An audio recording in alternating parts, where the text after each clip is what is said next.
Awesome, now we're gonna learn how to do stalls. The vertical downward stalls.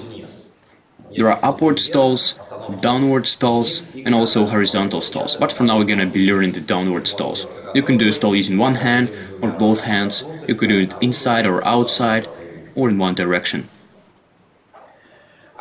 A well-performed stall is when you stop the poi in the air and the ball doesn't go anywhere but stops dead at the same point.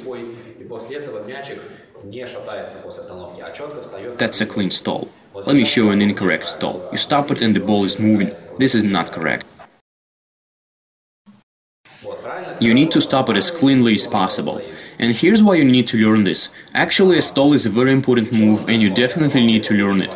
As you remember, in another tutorial we were doing stalls one after another and thus changing the direction. We didn't think about the actual beauty of the stalls. But actually you can do stalls so that they look amazing. For example, you spin forwards and do a clear stall with one hand, changing the direction of the poi. This looks much better than, for example, hitting yourself in the leg, hanging somehow, or whatever it is. All the switches are based on stalls. Say you do the butterfly. The poi are spinning on the opposite directions, meaning that one poi is spinning to the left and the other is to the right. That's how you can get the butterfly. The weave, on the other hand, is performed when you spin poi in the same direction, right now to the right. So in order to switch from the butterfly to the weave, you need to do a stall. You do a stall and switch to the weave, changing the direction of one hand and thus obtaining the same direction for both poi. And similarly, you can go the other way. You are stalling with the same hand and switch to the butterfly, changing the direction once again. This is why you need to learn how to do stalls. And on top of that, you can use the upward stalls, for example. Or horizontal stalls. But for now, stay calm, we are just going to learn the downward stalls. Here's how to do that. Let's start with the left hand. As you were doing the butterfly, like this, but only with your left hand. And you're not going to be doing a stall from this position. You extend a little, and from this position you're going to do a stall all the way to the center. You spin the poi in front of the body. Then you extend with your wrist, going up and all the way down. Shoving from the back. Position your wrist in the center, bring the poi to this position. Let it come to a point when it makes a downswing. And when it happens, you just extinguish the momentum of rotation and complete the movement. Once again, do the butterfly move with one hand, extend it to this position, let it make a downswing, and bring it down.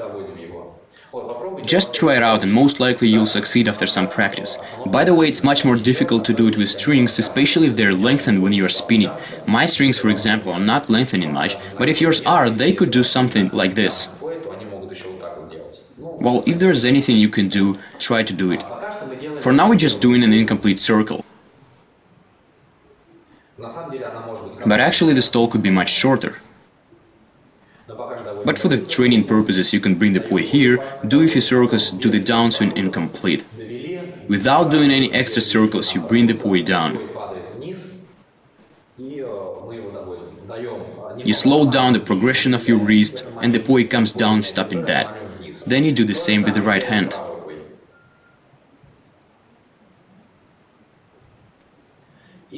After that you can put it all together. Doing a butterfly, this one. Extend with both hands and do a stall. It doesn't mean that you have to make the stall perfect, so that the poi are totally parallel, but just try to do a clean stall in a way that the poi are not moving and crossing. Don't make them cross each other like this. Just try to stop with both hands. And again, for now it's not necessary. There is another thing that you can do. Try to do a stall with each hand while the other is spinning. Stalling with your left and changing direction. The same is for the right. You do it in the same way on the side. Before that you positioned your hand somewhere here, and now you just bring it a little back. No need to bring it right here or somewhere there, it could be just a small movement, but in the beginning you can do it in order to understand the movement more thoroughly. Just practice and you'll be able to do clean stalls like this one. This is it, feel free to ask any questions you might have.